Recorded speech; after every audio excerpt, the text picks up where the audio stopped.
Trello is the simple, free, adaptable, and managing your products visually. And if you're seeking to organize anything, proposing a device that will facilitate streamlining work-related projects and easily manage your teams, then Trello is a useful tool. This video will demonstrate how Trello works, how it functions, and how to use it. Today, if you are uneducated right now regarding Trello, then don't worry, as following this video will take you everything you require to maximize your process. Okay, let's get started on Trello.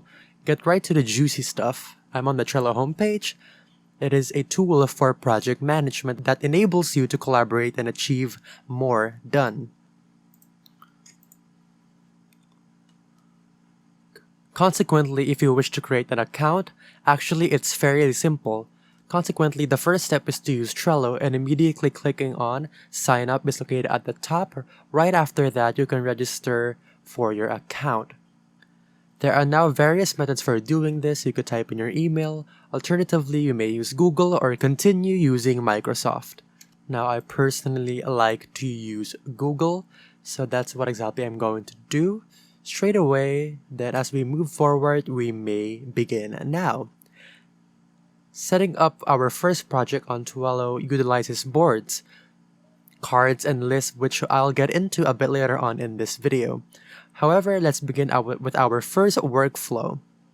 So welcome to Trello. You can organize just about anything with the Trello board, which is that thing over there. So this is the board.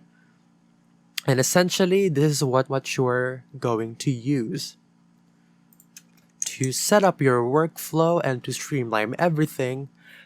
So you can just start by naming your board and make sure it has something to do with it and the project you're working on. After you put in the name of your project, you want to click right there and now. And next up, you can start adding the workflow, so create structure with lists. Okay, so there are lists, and in those lists you can add different cards. So this entire thing is called a board. This right here is a list where you can find various items and then add cards, which I'll also demonstrate. So what I prefer to do right there, you can actually create your first list. So I pretty much like to do things. The next stop I like to use in progress, and then done. Okay. This completely comes down to what you like or your preferences, so you can also customize this as well. However, this is how I prefer to work. And the next thing we'll discuss is cards, so that you can take a load off with cards and make cards for things you need to organize or just shut your head off.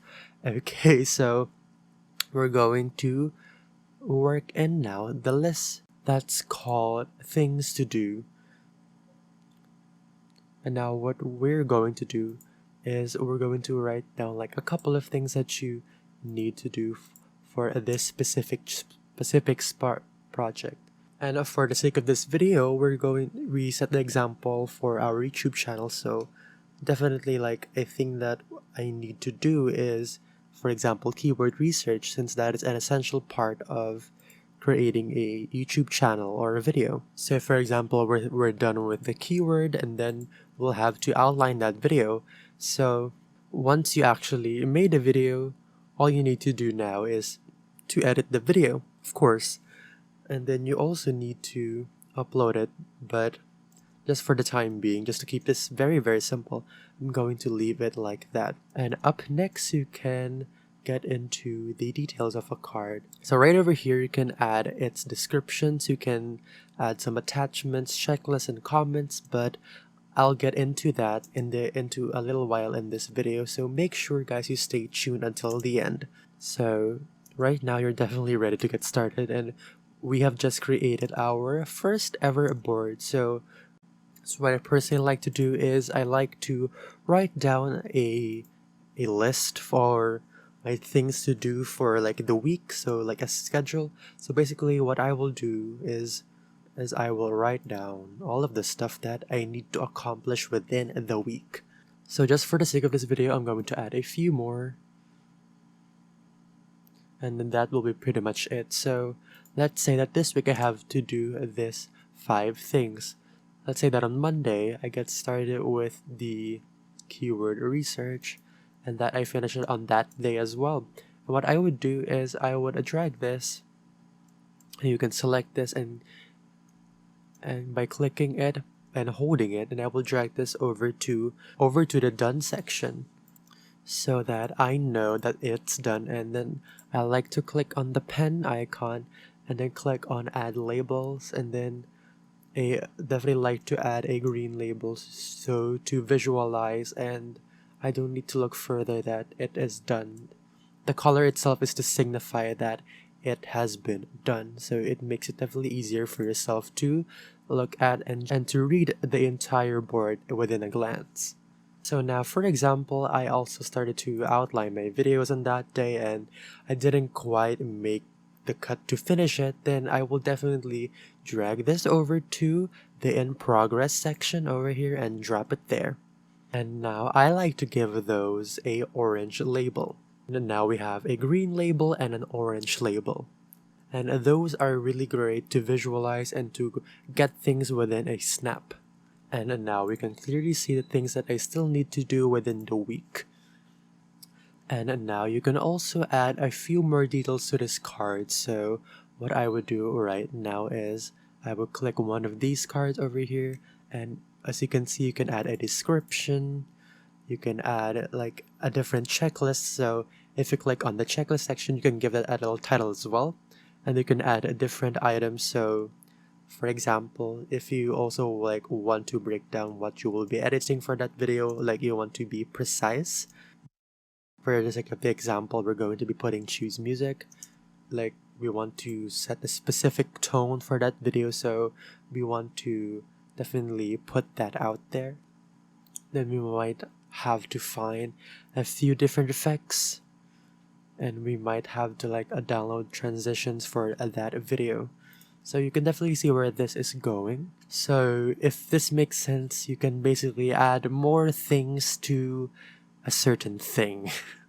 So if you have a very like complicated task, you can then break it down within the description or the numerous options available on this side.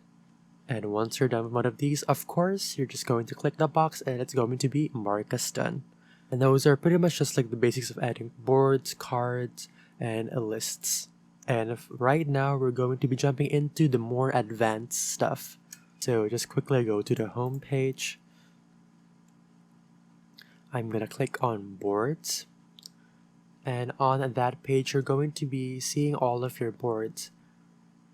Now since I just created this account, we're going to be seeing only one, but if you have multiple boards now, that is the place where you will be seeing it. Now also on Trello you can create a team. So if you're working with numerous people, with multiple people, then creating a team will definitely make things a breeze for everyone. And we can do that by clicking over on create a team. So click right there and then you can start adding your team. So let's build a team, add a name. For example, we could name our team anything and then choose the theme type. So let's say human resources for the sake of the video. And then you can also add a description. Now after you continue, you can now add your team over on this page. You just add their email over there, but for the sake of this video, I will not be going to, but you get the point. Just add their email and voila, they will be invited to your team, which is a breeze. So voila, we now have our new team. And what you're going to do is you're going to create a new board for this specific team right here. So click over on create a new board. And you can add your board tile over there, and you can click over on this section. You can have it private, which I don't recommend. I recommend for this situation you select the team because there's a team, but you don't want to click public because anyone can actually find it on Google. So if you're working with very confidential information, that is not a good thing to do. So just select the team so it is only visible towards the team members that you invited on this board. And there you go, you now have your team board. And now you can customize this how you want it. And you could first change the background. Over here on the right hand menu, you can click on change the background, and you can select a photo that you liked for the project's background. And now again, you can start setting up your workflow. So like I said, add your things to do, and then in progress, and then the done, so that everything is all clean and clear. And once again, add your cards, guys. So the things that you need to accomplish with your team. And you can also add different people on here. So let's say you have people in your team, and you need to do is click on right here on members on add to card. And then you can select the member in this team. And for example, you have like different people working on different tasks. You can then add them by clicking right here. And you can also add a due date. You can do that by clicking on due date, and then select the date and the time for when this will be due. And you can also give them reminders as well. So you can choose none at the time of the due date, 5 minutes before, 10 minutes before, etc., all the way up to 2 days before completing the task. And again, you can just like in other boards, add labels, checklists, attachments, covers, and all of that good stuff. So all of this just comes down to setting up a workflow on how you will think your team will be the most productive in. And that is pretty much it for today's video, guys. I hope you learned something new. Don't forget to like and subscribe down below, and I will see you guys on the next one. Bye, guys.